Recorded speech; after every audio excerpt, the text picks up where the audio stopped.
we think the classroom is one of the best places to begin to address Twirks, because it's really one of the few places where you will actually get real feedback. When you go out and speak in the world, most of the time people do not come up and tell you, do you know that you use "you know" a lot when you speak? Or do you know that you are fiddling with your fingers when you speak?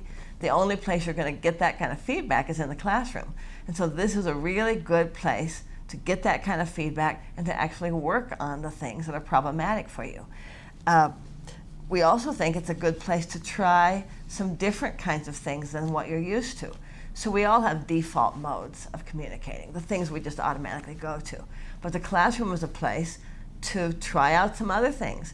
You know, try out different modes of delivery. I mean, you don't want to go really weird from your personality and do something that's really deviant. But you can see in your classmates that they're speaking in some different ways. They're using different kinds of organizational patterns or different forms of elaboration, or they use their voices in different ways. So this is a good place to look at all of that, consider all of those options, and give some a try. So not only do you have the chance to try some other things that you might not risk in the outside world, but you've got a chance to really work on improving the things where you don't do them as well. And I think behind this, we always want to emphasize that, remember, you're creating this world together with your audience. So it's also a chance to sort of think about that and see how that feels and see, you know, is this the world that I want to be creating? You have options. We really want our students to understand that their lives are made up of choices, including the choice of what to talk about on this particular occasion. And you have the opportunity to affect people's lives, not necessarily in a persuasion way, but you're inviting them into perhaps a world they've never thought about.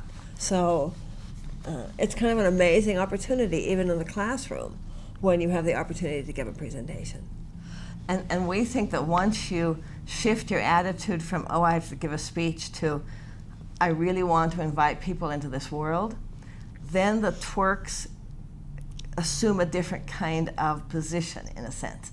So usually once you become really interested in sharing your world with other people, a lot of those Twirks go away because you're really interested, because you're focused on that. You're not so focused on me and, you know, how am I doing here? You're focused on presenting this perspective.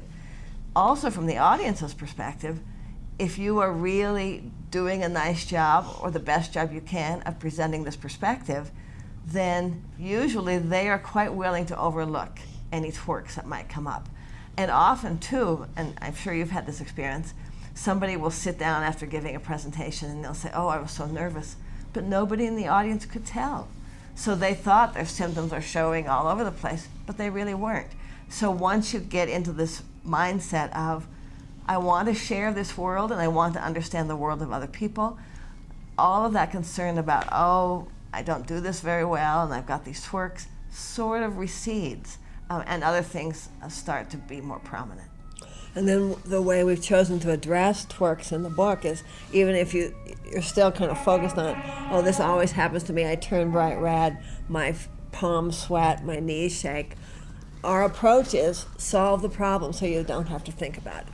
If you always blush, we say wear makeup so it doesn't show. If your hands are really sweaty, I don't know what we do, but wipe them on your pants. I don't know.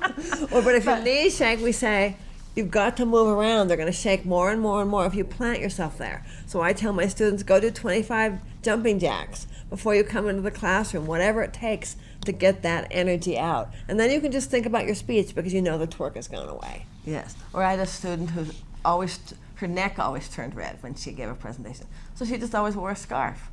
And then she knew it wasn't a problem, and that just took care of it.